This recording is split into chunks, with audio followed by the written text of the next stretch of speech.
Chapter 13. McGinnis came to his room late that night. Crespi was already in bed and half asleep. "Come in," he said. Maybe she had some more information, a key to the strangeness of this place.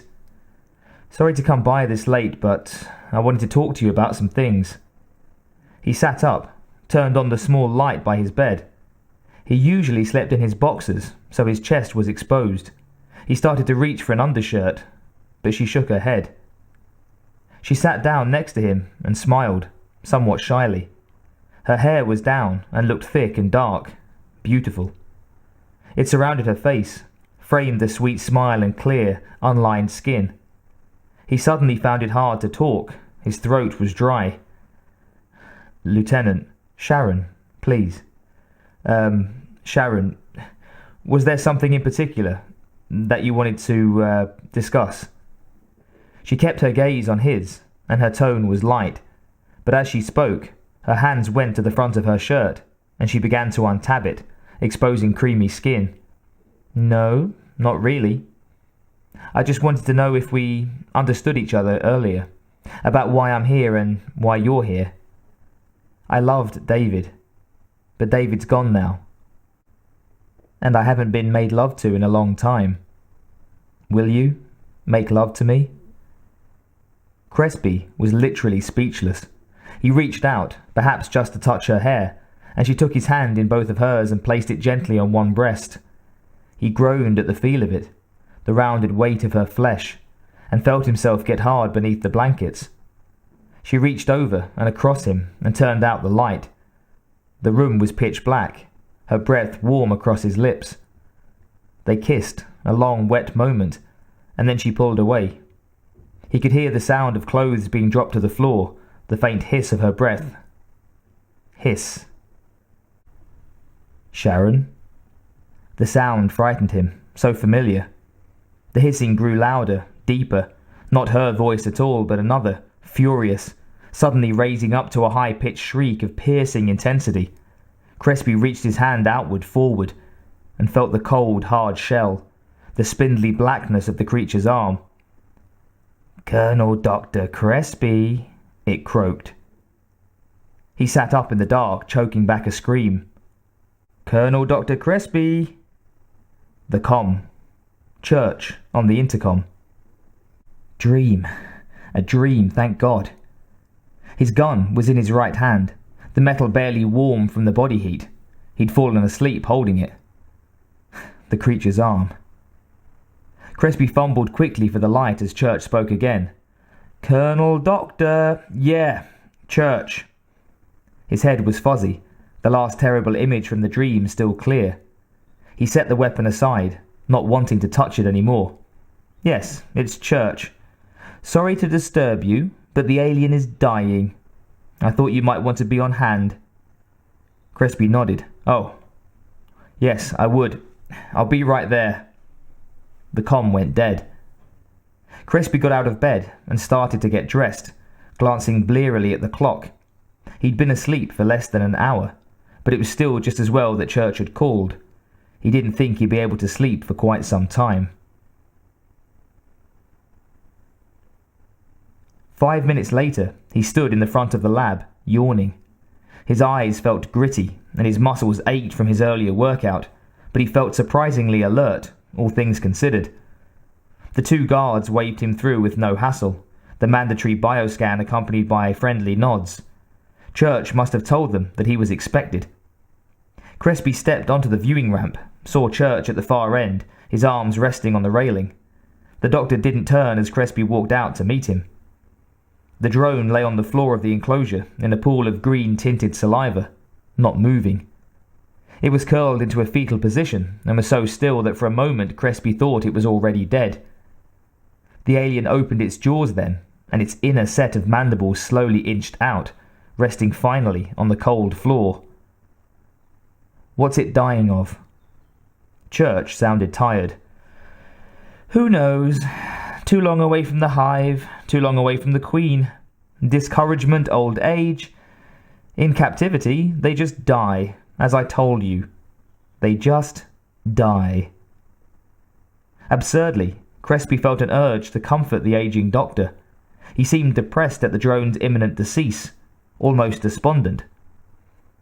"Look at it, Crespi. Does your heart know this monster? Do you see the desperate fear of your fathers in its blind destroyer's head?" Crespi didn't know what to say. Church's voice had taken on a musing tone, as if he were speaking his thoughts as they occurred. When men first looked into the outer void, into space, they looked into the soul of this soulless creature. When men kill each other and hurt their children and close their eyes so that good will not distract them, they are worshipping this creature. Crespi studied the unmoving drone, his tired mind struggling to hold on to his hatred of the thing, but it looked pathetic, huddled on the floor like a giant squashed bug, dying slowly in a puddle of its own drool. Church continued in that low, thoughtful tone. In their hearts, all men would like to be this creature. Hideously strong, unchained by conscience, charged by the black heart of the cosmos to go forth and annihilate. Church bowed his head. "Goodbye, you dark thing." His voice was now only a whisper. Crespi still couldn't think of anything to say. Church seemed honestly upset, a far cry from his somewhat indifferent manner over the death of Mortensen. That Church admired the alien breed was undeniable, if perhaps a bit odd. Yesterday he had neatly sidestepped the question, but Crespi now wondered about Church's previous experience with the creatures. Why would he choose to work with them? Why would you, Crespi? He frowned. To change things for the better? To enlighten? Oh, really? And your conscience has nothing to do with it? He couldn't answer that. A suited lab technician called up from the main floor. "It's a flatliner, sir." Church seemed to snap out of his trance. "Thank you, Stockdale. Have the body brought to B-Lab, please." Crespi found his voice. Now what? Church met his gaze finally. Now comes the dissection. He turned and walked back down the ramp, and Crespi followed, trying to convince himself that it was just his imagination, just the light. Church's eyes couldn't have been brimming with unshed tears. 20 minutes later, Church stood in front of the drone's body and waited for Crespi to finish suiting up and join him. Stockdale waited by the instrument tray nearby, his face hidden by the mask filter and the protective goggles that Church also wore. The lab was small, the computer system only adequate, but it had the cleanest light on board the station, as well as the only alloyed equipment tables. The brightness somehow diminished the creature that lay before him, stole away its very dark essence. But then, death had surely taken its own toll. He sighed, looking down at the corpse. His moment of melancholy was past. The drone was dead, and now there was work to be done. But watching them falter always gave him pause. That such a magnificent machine should will itself to die. It seemed so unnecessary. Sad. Crespi walked into the lab, suited and ready. Church started explaining as soon as he reached the table. Its body acids have been drained and replaced with neutralizing agent. Still, we never know what might we run into. A little pocket of hot juice, a spurting gland. He glanced at Crespi. The acid-resistant coverall fit him well. I hope this protective gear isn't too cumbersome. Crespi's eyes indicated a smile. On the contrary, it's amazingly unconfining. Your own design? Church smoothed his own dark green suit, pleased. Yes, the well-known mother of invention was my muse. Stockdale, hand me the Brett saw, please. Yes, sir. Crespi leaned closer as Church turned the nearly silent cutter on and began to edge it through the creature's skull. He ran the saw up the right side of the thick cranium and back down, cutting a piece as wide as his hand and slightly over 1/2 meter long. "Ever seen inside one of these, Crespi?" The doctor shrugged. "Only freshly blasted." Church grinned as he turned the Bretts off and pried at the cut piece. "How very gung-ho of you." He placed the strip aside and Crespi leaned in. Church pointed at a small, somewhat shriveled, kidney-shaped organ near the front of the cavity, swimming in a spongy grey-green swamp of chemicals. "This organ is what interests me most." Crespi frowned. "What is it?" Church smiled. "Bait, Crespi. Let's see if it's tasty, shall we?" The surface is lined with compound cells of fullerite-encased holanthium.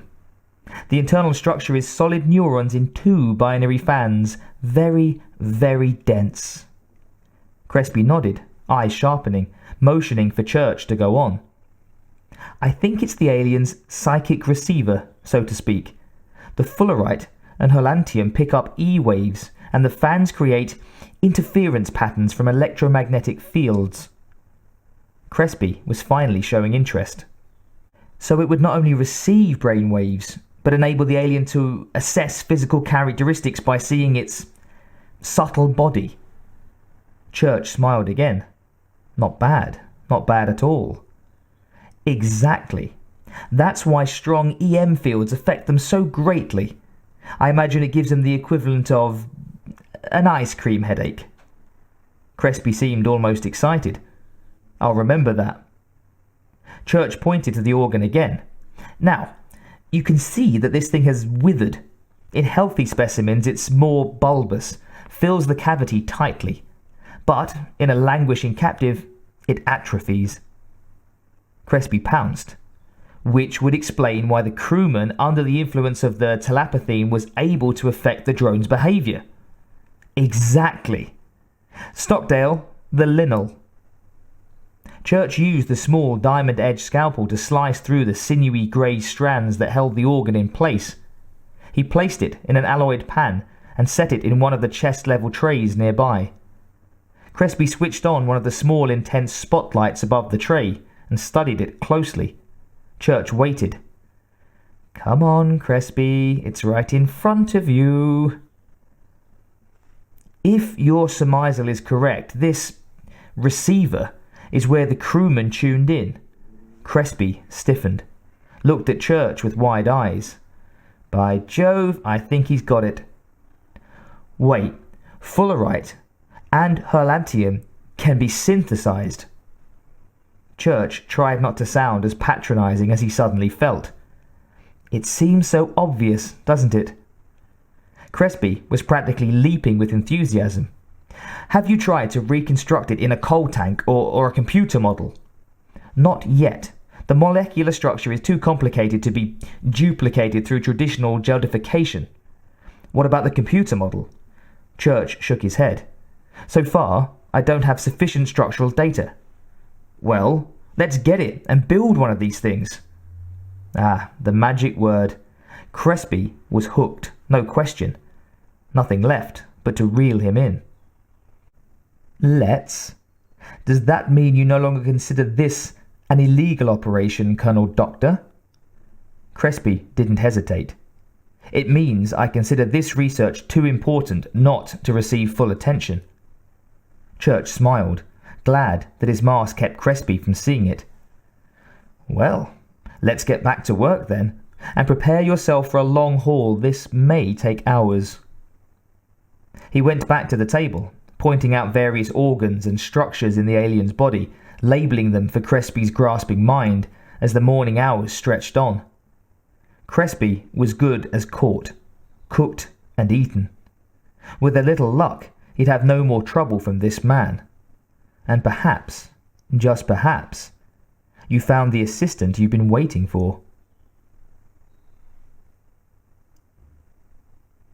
McGinnis sat in front of her computer screen and watched the bizarre autopsy, hoping that no late-night hackers were checking out the surveillance system. She'd crossed and redirected the image several times, but a good compweaver wouldn't have too much trouble tracing it, if they were looking for something specific anyway. She yawned, glanced absently at the small personal that she'd borrowed from storage, still running its numbers against the one she'd plugged in from the main line.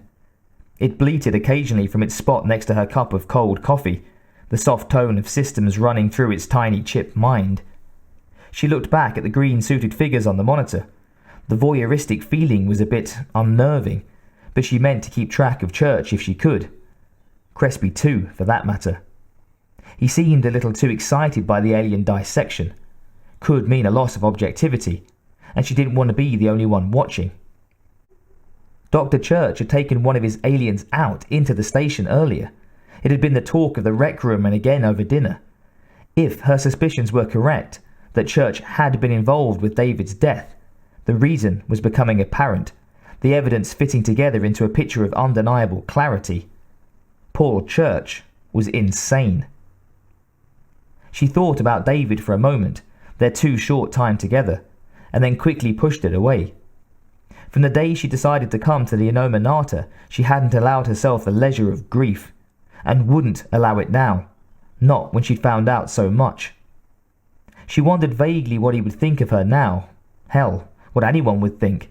A woman obsessed, poking through matters that she probably had no business with. Sure, obsession's in the word, and it doesn't matter, because nothing matters anymore except for what I can find to bring Church down.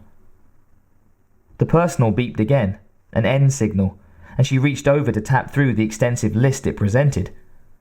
It took a few minutes to get through. Consumption records, power placement.